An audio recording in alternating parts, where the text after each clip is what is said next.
Translation by Srila Prabhupada. O king, when the demigods and demons, by the strength of their arms, rotated Mandara mountain on the back of the extraordinary tortoise, the tortoise accepted the rolling of the mountain as a means of scratching his body, and thus he felt a pleasing sensation. Purport by Srila Prabhupada.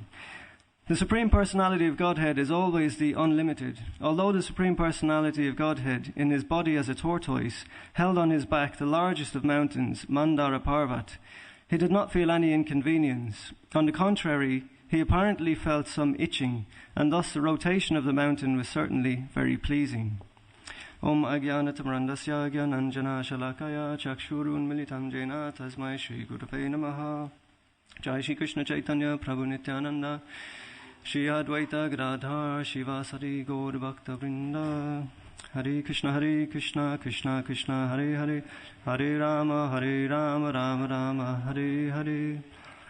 O king, when the demigods and demons by the strength of their arms rotated Mandara mountain on the back of the extraordinary tortoise, the tortoise accepted the rolling of the mountain as a means of scratching his body, and thus he felt a pleasing sensation. So last time I gave class, a discussion came up regarding what is the Srimad Bhagavatam. And I think it's an interesting question because we're studying the Srimad Bhagavatam, so it's good to know what it is. So the point was made that Sukadeva Goswami speaks of, if we say what's the Bhagavatam, well, Sukadeva Goswami speaks the Bhagavatam to Parikshit Maharaj. But then later, Sutta Goswami speaks the Bhagavatam to the sages of Naimisharanya. And within Sukadeva Goswami's Bhagavatam, Maitreya Muni speaks the Bhagavatam to Vidura. And within the Bhagavatam, it's described that Lord Sankarshan speaks the Bhagavatam to the four Kumaras. So the four Kumaras have a different sampradaya, but their Bhagavatam is in our Bhagavatam. So what is the Bhagavatam? Because the point was made, if you say, okay, Bhagavatam begins, Canto 1, Chapter 1, Verse 1, Janmadhyasya Yataha, then Verse 2, Verse 3, etc. If these verses are the Bhagavatam, then how is it that the verses can be spoken in a different way and it's still the Bhagavatam? So the question of what is the Bhagavatam arises. So what the Bhagavatam is, I was thinking about it a bit deeper, a bit more. And what the Bhagavatam is described in the Bhagavatam itself, that Srila Vyasadeva, the literary incarnation of the Lord, he expanded the one Veda into four Vedas. Then he explained the Mahabharata for unqualified people. He explained all the Vedic literatures, but still he was feeling incompleteness in his heart. He was feeling dissatisfaction and incompleteness and despondency, Prabhupada says, in his heart. So, I'll read it quickly. What happened was he searched out the cause of his despondency, and he figured out himself what the cause of his despondency was. And then after he figured out himself, his spiritual master, Narada Muni, arrived, and he confirmed it. So this is how spiritual life works. We're suffering in the material world, and we figure out that this material world is just not fitting with me. I just don't, it just doesn't feel right. There's something wrong in this world. Then at a certain point we come in contact with a spiritual master who confirms, yeah, you're right. You don't belong in this world. That's why you're feeling dissatisfaction. So spiritual life is like that all the way through. Whenever we have what you would call crisis inside, or just something disturbing us inside in our consciousness, we have to introspect and find out ourselves what's the source of that. We have to understand ourselves what's the source of our difficulty. And then Krishna manifests externally as Guru, Sadhu, Shastra. We hear from the Guru, we hear from sadhus, and we read in Shastra. It reconfirms what we've already understood about ourselves. Therefore, there's full confirmation, and we can continue on the spiritual path. So, Srila Vyasadeva, it's described that, thus the great sage Vyasadeva, who was very kind to the ignorant masses, edited the Vedas so they might be assimilated by less intellectual men. Out of compassion, the great sage thought it wise that this would enable men to achieve the ultimate goal of life. Thus he compiled a great historical narration called the Mahabharata for women, labourers and friends of the twice-born. O twice-born Brahmana, still his mind was not satisfied, although he engaged himself in working for the total welfare of all people. Thus the sage, being dissatisfied at heart, at once began to reflect, because he knew the essence of religion, and he said within himself, I have, under strict disciplinary vows, unpretentiously worshipped the Vedas, the spiritual master, and the altar of sacrifice. I have also abided by the rulings and have shown the import of the cyclic successions through the explanation of the Mahabharata, by which even women, Shudras, and others, friends of the twice-born, can see the path of religion. I am feeling incomplete, though I myself am fully equipped with everything required from the Vedas. This may be because I did not specifically point out the devotional service of the Lord, which is dear both to perfect beings and to the infallible Lord. So this is where he's sussed it out, basically. Kimva Bhagavata Dharma na prayena nirupitaha priya paramahansanam ta eva hi achyuta priyaha. Bhagavat Dharma. He said he hasn't explained fully Bhagavat Dharma. Now, Bhagavat Dharma, it's described as priya. It's pleasing to two types of personalities. The Paramahamsa, which is the pure devotee, and Achyuta, who is the Supreme Lord. So this Bhagavat Dharma is the thing that's pleasing to pure souls and the Lord. So, Narada Muni, when he arrived, he asked him a question. He was smiling.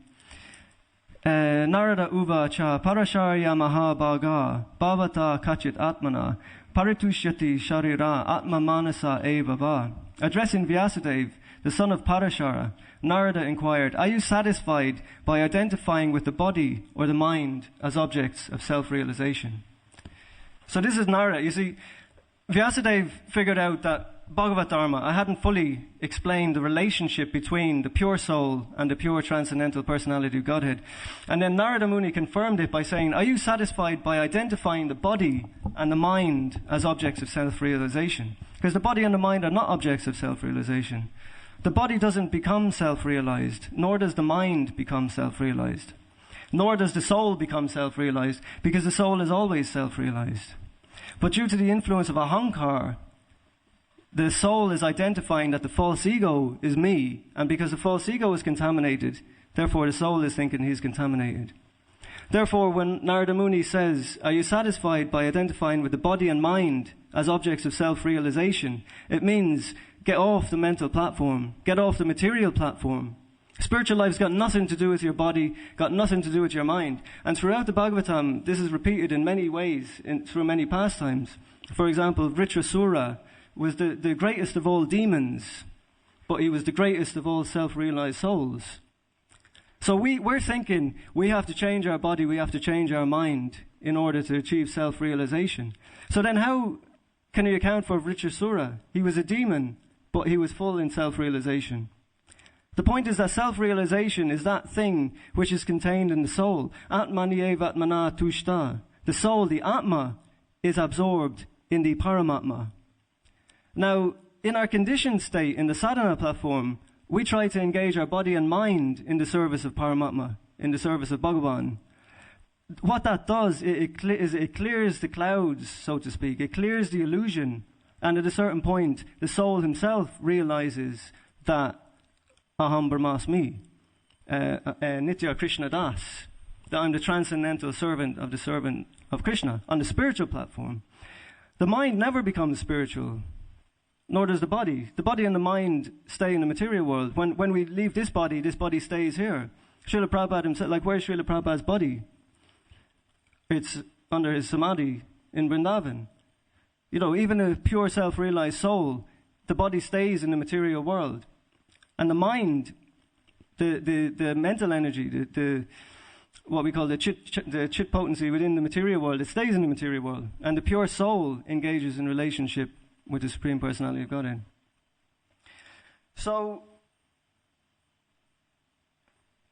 I was gonna leave that point there, but on my way here, I was listening to an arrival address by Srila Prabhupada in Calcutta on March 24th, 1975. I'm giving the evidence in advance. Now, Prabhupada got a lot heavier on this point, actually. He was saying that he had just spent 2 months traveling around the world. He detailed where he'd been. He said he'd been to Tehran. And he said many Muslims came to hear in Tehran, and he said he was trying to encourage them to chant the holy names of the Lord. He said, not necessarily Krishna. If you don't like Krishna, you can chant Allah. So he said, all the names of the Lord are transcendental. And he said, Allah Akbar means, when Arjuna prays Param Brahma, Param Dhamma, Pavitram Paramam Brahman, Bhavan, that Param Brahma is Krishna, is Allah, is what Prabhupada said. The great one, the unlimitedly great. So he's explaining like that. Then he said that Srimad Bhagavatam, he quoted Dharma Projita Kaitavatra Bimatsaranam, that all types of cheating religion are kicked out from the Srimad Bhagavatam in the very beginning. He said cheating religion means materialistic religion. Sarvapadi Banir Muktam Tat Parat Bena Nirmalam Rishikena Rishikesha Sevanam Bhakti Ruchate. Narada Muni says that the senses engaged in the service of the Lord of the senses, Rishikena Rishikesha Sevanam, when we engage our senses in the service of Rishikesh, that's bhakti. But not just that. There's a preliminary qualification, which is Sarvapadi Banir Muktam Tat Parat Bena Nirmalam. Nirmalam means free from all pollutants, free from contamination. What's the contamination? Sarva Upadi. Upadi means a designation. A designation. Anything that you can put a label on is an upadi. If you can say, like the soul, Sat Chit Ananda, the Sat, potency of the soul, is that the soul exists. So this sense of existence is what gives the soul the sense I am. I am. In the material world, because of ahankar, this sense of I am is projected onto something that we're not. I am a man. I am a woman. I am American, I am Indian, I am Irish, whatever it is. I am young, I am old, I am rich, I am poor. I am, fill in the blank. But the I am, the potency to be aware of our existence, is this aham, this I am, this sat potency of the soul. So upadi means the blank. I am whatever upadi, whatever designation. So Sarvapadi Banir Muktam means free from all designations. So on that platform where the soul is free from all designations, and then he engages his senses in the service of the master of the senses, that's bhakti. That's what bhakti is. So sadhana bhakti means in the conditioned state we're engaging our senses in the service of the Lord. But we should know that there's progress to be made to the pure platform. The pure platform. So the point was made that Prabhupada said, he said, no one has ever attained God realization by following a designated religion. No one's ever achieved God realization by following a designated religion. He said that. I'll play the tape. If no one believes me, I'll play it. Now, designated religion means Hindu, Christian, Muslim. So, I'm saying it because we're sitting in Prabhupada's temple. It's his temple, it's not our temple. So we have to sit here and we have to represent what Prabhupada said. So what Prabhupada said in many times, whenever he said, Sarvapadi Banir Muktam, free from designations, free from designated religion, he always began with Hindu. Hindu, Christian, Muslim, Buddhist. I am this, I am that. So there's so many reasons why we can say we can identify with Hinduism, because for preaching purposes, or because we can get protection from, like government ministers. It's good to be recognized in society. So many reasons. But there are many, many devotees who came to Krishna consciousness not for that reason. They came to Krishna consciousness because they want self-realization. And Srila Prabhupada's books are filled with the philosophy of self-realization. So if somebody wants to identify themselves with a particular religion or a particular feature of the material world, that's their business. You can do that if you want. You've got free will to do that. But if you want to attain to the topmost realm of prema bhakti, you can also do that by Sarvapadi Banir Muktam Tat Parat Bena Nirmalam Rishikena Rishikesha Sevanam Bhakti Ruchate. So that's Prabhupada's word. My words was the soft bit. Prabhupada's words was the heavy bit. So Vyasadeva said Bhagavat Dharma. So what is Bhagavat Dharma? Prabhupada describes that dharma means the essential quality of a thing, and Bhagavat means in relation to Bhagavan, the personality of Godhead. So that essential relationship that a soul has between himself and the personality of Godhead is Bhagavat Dharma. So his despondency was due to not fully describing Bhagavat Dharma. Now, in a general sense, the Bhagavat Dharma means the relationship between the Lord and his devotees. But it has a more subtle meaning also. Bhagavat Dharma means Bhagavat Marg. Marg means a path of progress. Bhagavat Marg means Raga Marg, the path of spontaneous devotional service. That's what Bhagavat Marg is. Vidhi Marg is called Pancharatrik Vidhi, which is the regulations given by Narada Muni in the Narada Pancharatra for worshipping specifically of the deity and how to arrange our lives to become purified. Vidhi Marg. So Bhagavat Marg and Vidhi Marg means Raga Marg and Sadhana Marg. So Bhagavatam means Raga Marg. We're supposed to be elevated to the platform of Raga Marg, of spontaneous devotion through the Bhagavatam. That's what Bhagavatam is. Now Vidhi Marg is for the worship of Lakshmi Narayan. Raga Marg is for the worship of Radha Krishna. You cannot worship Radha Krishna through Vidhi Marg. Now, if I'm going to sit here and say you can't worship Krishna unless you're on this platform of spontaneous love, people get upset and call me all kinds of names. It's possible. The reason I'm saying that is because that's happened in the past. I said it and I got called loads of names. So, you got like Aparadi, Apasampradaya. Someone said to me, I don't know who your guru is, but in ISKCON we follow the authority of His Divine Grace A.C. Bhaktivedanta Swami Srila Prabhupada Ki Jai. So we follow the authority of Srila Prabhupada, which is why I've come with evidence.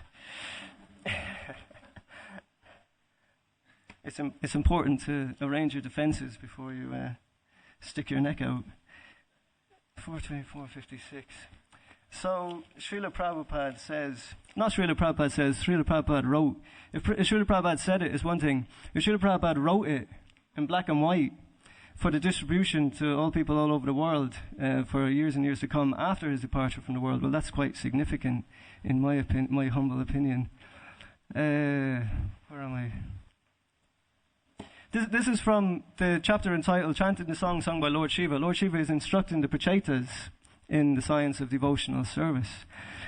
Srila Prabhupada says in the purport, it's an interesting one actually, because the verse is relating to the beauty of the Lord. And then Srila Prabhupada gives a massive purport which is unrelated to the verse in question. He says, the Lord's form as Vishnu is decorated in all opulence. Therefore, Lord Shiva is trying to see that most opulent form of Narayan or Vishnu. Generally, the worship of the Lord begins with the worship of Narayan or Vishnu, whereas the worship of Lord Krishna and Radha is most confidential.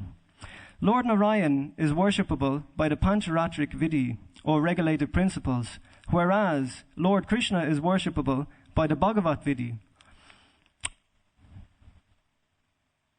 No one can worship the Lord in the Bhagavat Vidhi without going through the regulations of the Pancharatrik Vidhi. So you can't get to Raga Marg without following sadhana. That's the point. Actually, neophyte devotees worship the Lord according to the Pancharatrik Vidhi, or the regulated principles enjoined in the Narada Pancharatra.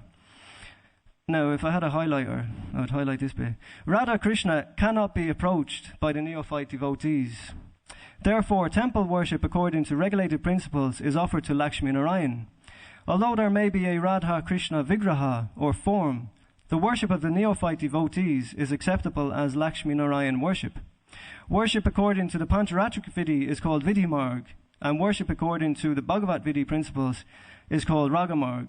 The principles of Raga Marg are especially meant for devotees who are elevated to the Vrindavan platform. So Srila Prabhupada, the founder Acharya of the International Society for Krishna Consciousness, said it. I'm just repeating it. So the question comes, are we not worshipping Radha Krishna? That's what people say. They're here in our temple. We're worshipping Radha and Krishna, isn't it?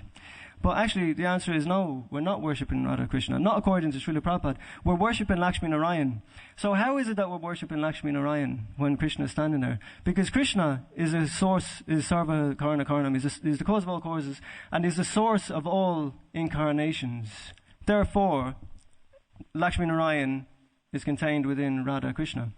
So Krishna can stand in his Vigraha as Krishna, and he can act in any capacity, as Narayan, as Vasudev, as Paramatma. In any capacity he can act. So when he stands on our altar and he accepts our worship through the Pancharatric Vidhi, he's accepting our worship as Narayan, Lakshmi Narayan. Prabhupada explains it further. He says, one should strictly follow the Vidhi-marg regulated principles in the worship of Lakshmi Narayan, although the Lord is present in the temple as Radha Krishna. Radha Krishna includes Lakshmi Narayan. Therefore, when one worships the Lord according to the regulated principles, the Lord accepts the service in the role of Lakshmi Narayan. In the Nectar of Devotion, full instructions are given about the Vidhi-marg worship of Radha Krishna or Lakshmi Narayan. Although there are 64 kinds of offences one can commit in Vidhi-marg worship, in Raga-marg worship there is no consideration of such offences because the devotees on that platform are very much elevated. So there's no offence when the cowherd boys jump on the shoulders of Krishna and treat Krishna as his friend. You know, there's no offence when the gopis chastise Krishna. They're beyond offences. But we have offences in deity worship because we're on the platform of offences. So we need to be on the clearing stage in order to elevate ourselves to the Vrindavan platform. Very much elevated, and there's no question of offence. But if we do not follow the regulated principles on the Vidhi-marg platform and keep our eyes trained to spot offences, we will not make progress. So for us, we have to keep our eyes trained to avoid offences. Now, earlier in that purport, Prabhupada described those who try to jump straight to Krishna Leela and Rasa Leela, and they write songs, songs which are born of their lust, basically, their lusty desires. So he says it's most offensive. So the important point to know is that Radha and Krishna are accepting our service. On the Vidhi-marg, are accepting our service in the capacity of Lakshmi Narayan. So Bhagavat Dharma was the point. Bhagavat Dharma means Bhagavat Marg, means Raga Marg. So this is what the Bhagavatam is the confidential pastimes between the Lord and his devotees. And Prabhupada describes that it builds, Bhagavatam builds, doesn't it? It takes us from the sadhana platform to the platform of pure Krishna consciousness. And as Narada Muni said, this has got nothing to do with the body and the mind. We have to get off that platform, body and the mind. Kick it out straight away. So, it brings us to today's verse about the extraordinary tortoise. So, Prabhupada said that the pastimes in the Bhagavatam are to be taken as factual events. Now, why is it that they're factual events? Well, it's because they are factual events. But they're not, we can say they're historical events, but historical events doesn't properly describe it. They're factual events which are eternal. So when we study Bhagavatam and enter into the pastimes of the Bhagavatam through hearing, we directly perceive, we directly benefit from those pastimes right here, right now. So someone can say, oh, Krishna came and, to Boma Vrindavan 5,000 years ago, then he left. That's not exactly true. It's not exactly true because Krishna's Vrindavan pastimes are eternal. So if we can enter into Krishna's pastimes through the Bhagavatam, those pastimes are living. They're existing now. So we can say, when did this happen that the Mandara mountain was rotated on the back of Kurma Rupa? That's a null question. That question is a wrong question. It doesn't have an answer to that question, when did that happen? It's an eternally existing lila. So therefore, it's eternally existing because we can experience the result of it right now. Right here, right now. So, Srila Bhaktivinoda Thakur said that if you like, you can take the Bhagavatam pastimes as allegorical. So why is it that we can take them as allegory? Well, because they are allegory. So they are factual and they are allegory. The point is that they're real pastimes, but through his pastimes, Krishna explains the path of religion. Paritranaya sadhunam, vinashaya cha duskritam, dharma samstapanartaya sambhavami yuge yuge. Millennium after millennium, to protect the devotees, to annihilate the demons, and to re-establish the principles of religion, I advent myself millennium after millennium, Krishna says. So what does it mean, this dharma samstapanartaya? To re-establish the principles of religion means Bhagavat Dharma. He wants to re-establish the principles of devotional service to him. That's why he comes. Like Prabhupada described, that he comes to display his pastimes so we become attracted to his pastimes and we can go back home, back to Godhead. That's why Krishna comes. So through his pastimes, he instructs us in how to make progress in loving service to him. So his pastimes are real, but there's also, why does he perform these pastimes? He does it to elevate us to Krishna consciousness. That's why he performs the pastimes. So in that sense, if we accept that there's a pastime, that they're churning the milk ocean, Kurma comes, demigods and demons churning, we become purified by hearing the pastime. But there's a lot more to it. If we want to really make advancement, we have to understand what's the message that Krishna, it's a kind of like cryptic message, you know? Like you got a simple crossword and a cryptic crossword in newspapers. So simple crossword, okay, you can do simple crossword, but the cryptic crossword means there's a cryptic message there, and you have to look a bit deeper to see it. So, Kurma Rupa, Adi Kachapaha, the supreme original tortoise, Adi Kurma. So Krishna is the original tortoise. So in seas and rivers and in zoos and in pet shops all over the world, there's many tortoises. So Krishna is the original tortoise. From him all other tortoises come. So he's the first one. The original means he's the first one, and then all the other tortoises come. But the other tortoises are not as big, because Krishna's 1 lakh yojanas. 1 yojana approximates to 8 miles, and 1 lakh is 100,000. So Krishna, when he comes as a tortoise, is 800,000 miles wide. Now the earth is 8,000 miles wide, so that's 100 earths wide. So it's bigger than your average tortoise. He's massive, in fact. So to think of it in this way, this is called frog in the well. This is the frog in the well mentality. Because the frog lives in a well, another frog comes, everyone knows that thing, you know, he comes from the Atlantic Ocean. Oh, I've seen a huge body of water. Oh, is it as big as my well? Oh, it's much bigger. Twice the size? Much bigger. 10 times the size? Whatever, you know. So the point that's being made in that frog in the well analogy is that you cannot understand the greatness of the Atlantic Ocean by comparing it to a well. But actually you can. Because if you quantify it, there's a certain volume of water in the Atlantic Ocean, and there's a certain volume of water in the well.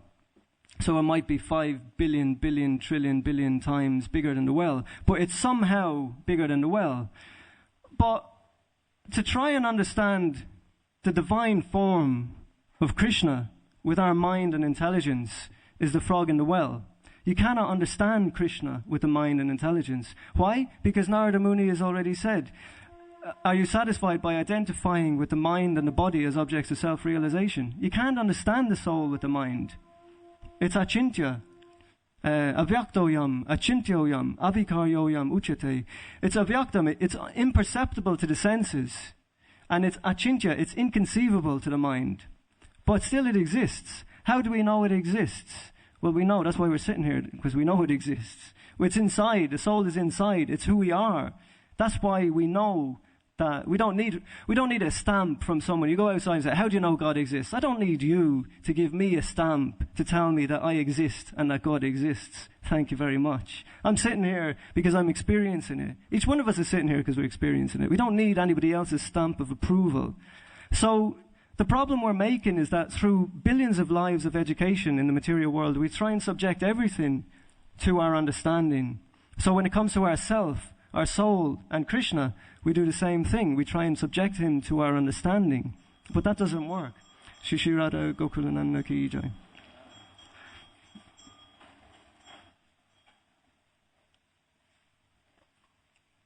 That doesn't work. He's achintya. So this is why we're told frog in the well. Don't be a frog in the well. Forget about your mind. Forget about your intelligence. Enter into the soul. Krishna says, Atmanyevatmana tushta.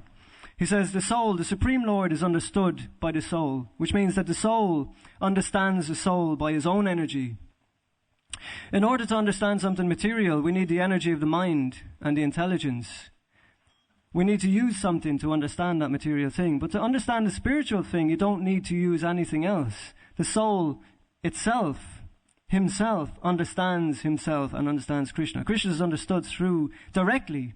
There's aparoksha and paroksha, directly and indirectly. We don't need any instrument to understand Krishna. Krishna is in the heart. So we're the frog in the well. So they're churning the milk ocean to get nectar. So within this material universe is considered contaminated by the three modes of material nature. It's called Mala. Now, there's a planet called Svetadreep, upon which there's an ocean of milk. That Svetadreep is called Amala, free from contamination. It's pure. It's the embassy of the spiritual world within the material world. So our body is contaminated by the modes of material nature. But within our body is a pure consciousness. So purity, milk represents purity. If there's one thing, like the sages have analysed all different types of foodstuffs, and if there's one thing that can be considered a mode of goodness and pure, it's milk, it's cow's milk. In the Vedic literature, it's described like that. So that pure thing within us is the consciousness. So the body is subject to death, which is called Janma Mrityu Jara Vyadi. Mrityu is death. The churn in the milk ocean to get nectar. Nectar is called Amrita. Amrita means deathlessness, means immortality. So to churn our consciousness, to find the soul, we're churning our consciousness to find the Amrita, the deathless, immortal soul. In the same way that the demigods and demons churn the milk ocean to get Amrita, nectar. So churning the milk ocean means don't get me wrong, the milk ocean was churned. There is a milk ocean on Svetadreep, and that milk ocean was churned by the demigods and demons. It's a factual pastime of the personality of Godhead. But we're also here in this material world, and in order to find our soul, who we are, we need to churn the ocean of our consciousness in different ways. Now, Mandara Mountain is the churning rod. So the mountain is a fixed physical object, made of physical elements. So our body is a physical object made of physical elements. The demigods, throughout the Bhagavatam, the demigods are repeatedly described as representing the senses of the living beings, symbolic representations of the senses. The demons represent materialistic desires in our mind. So the demigods and the demons are churning the milk ocean, the senses and the mind, in other words. In tomorrow's verse, I'll just read it quickly because it's relevant.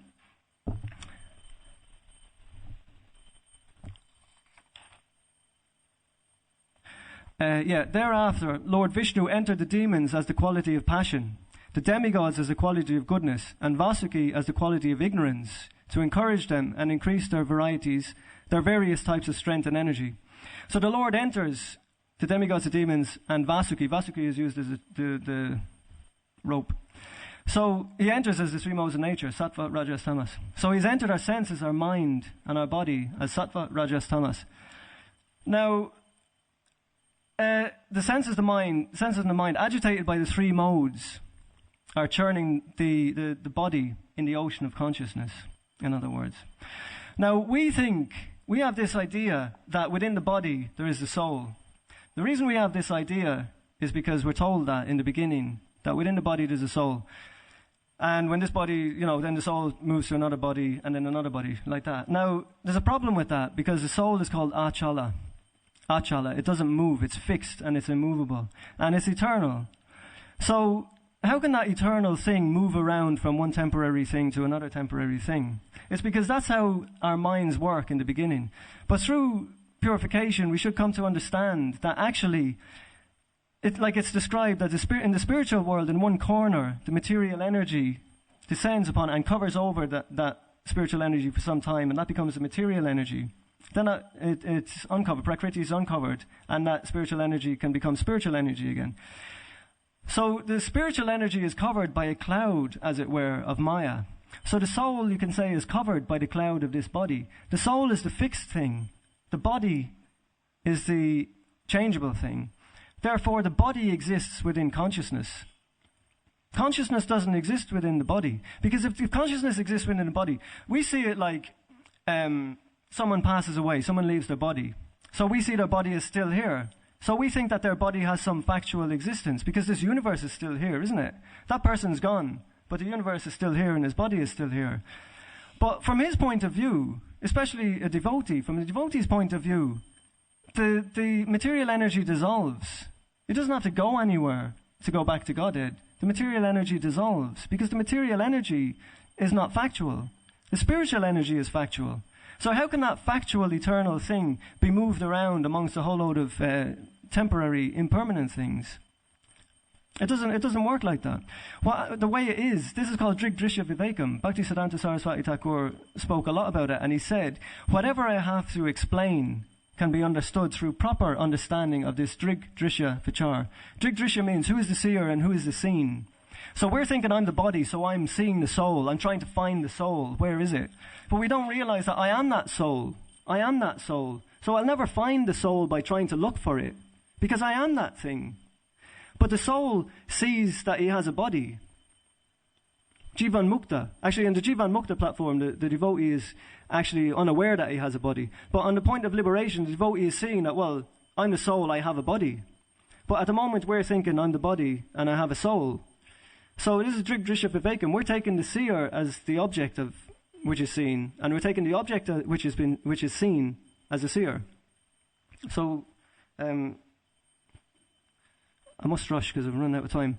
But essentially, what is the churning process? The churning process refers to our sadhana process. Through our sadhana, satsanga, hearing, chanting, serving Krishna, we should be churning up inside. It should be churning inside us in the ocean of our consciousness, and we should become agitated inside with a desire for self-realization. This burning desire for self-realization comes. Srila Prabhupada explains in the introduction to Nectar of Devotion that success in Krishna consciousness depends on desire for Krishna consciousness. This sadhana process is an acceleration of that desire. That's what sadhana is. So this churning means we're churning up our desire inside. So the demigods and the demons, they churned the mountain in the ocean of milk, but then the mountain sank to the bottom and they became disheartened. So Kurma Rupa appeared and he lifted Mandara mountain on his back. Now, what does this mean? This means that if we're practicing sadhana, but we're not taking Krishna as the basis for our advancement in Krishna consciousness, the mountain will sink and the ocean won't be churned and we're not going to achieve the nectar of immortality. We're not going to achieve self-realization. We have to take Krishna as the basis, the foundation. He's appeared there as Kurma Rupa, as the foundation. There's another verse later which says that he also appears on top of the mountain and he holds the mountain with his hand. So he appears within as a super soul, as the personality of Godhead, and externally he manifests himself as Guru. So within this sandwich of Paramatma and Guru, we're held in fixed in position, so our sadhana becomes effective. We're dependent on Krishna's mercy for advancement in Krishna consciousness. That's the point. So, Kurma Rupa. Why Kurma Rupa? Why not another form? Why the tortoise? Because the tortoise is used, Kurma Rupa means Kurma Yoga. Means, Yada Sangharite Chayam Kurmongani Vasarvashaha Indriyan Indriyarte Byas Tasya Pragya Pratishtita in the Bhagavad Gita. One who can withdraw his senses from the sense objects, as a tortoise draws its limbs within the shell, is known to be fixed in consciousness. So for sadhana, we have to have self-control, sense and mind control. That's what he's illustrating. It's called pratyahara in the Ashtanga Yoga. Yama Niyama Asana Pranayam Pratyahara Dharana Dhyana Samadhi. Pratyahara means withdrawing the senses from the sense objects. So in the beginning it means like physically restraining the senses. But later on it means that the mind, our consciousness is absorbed in Krishna. So our interaction between the senses and sense objects is going on, but our consciousness is not there. Our consciousness is with Krishna. So this point came up in the class a couple of days ago. In the CC class, it was mentioned that the Nitya, our devotional service should be 24 hours a day. So we said, well, for grahastas we have to work in the world, etc., etc. So therefore we have to dedicate some time, at least, to hearing and chanting. But that's not the proper thing. That's called kanishta. I have to say. That's called kanishta. Kanishta means I come to the temple, I worship Krishna. Then I go off and I have my life. Or I put my hand in my bead bag, I chant my rounds, then I put my bead bag aside, and then I have my life. We're separating this thing from that thing. That's called kanishta. Madhyam means everything means nitya, constantly, every day, 24 hours a day. And how can I do it 24 hours a day? Like a person has to go to work and work in the world. How is it done that you can be absorbed in Krishna consciousness 24 hours a day? It means that your senses and your body and your mind are here in the world. Your consciousness is with Krishna. That's what it means. And that's what this pratyahara means. So I wanted to go into it more because there's a lot to it, but I kind of haven't got time. So essentially, karma rupa means that we have to control our mind and senses. So why is there a pleasing sensation? It's described in this verse. The tortoise accepted the rolling of a mountain as a means of scratching his body, and thus he felt a pleasing sensation. It means that sense and mind control is like scratching. It's austere. It's uncomfortable, sense and mind control. But simultaneously, it's pleasing. Anybody who's tried it knows. You know, again, you don't need to have someone who hasn't practiced it come, and you don't have to convince them of how things are. They haven't practiced it. Anyone who's practiced this sense and mind control knows that it is an uncomfortable situation. It is uncomfortable. But at the same time, it gives a satisfaction. So this is why, you know, Kurma Rupa is experiencing this satisfaction. So then poison comes out. Actually, I'll stop there because I haven't got time to finish. So any question, Mataji?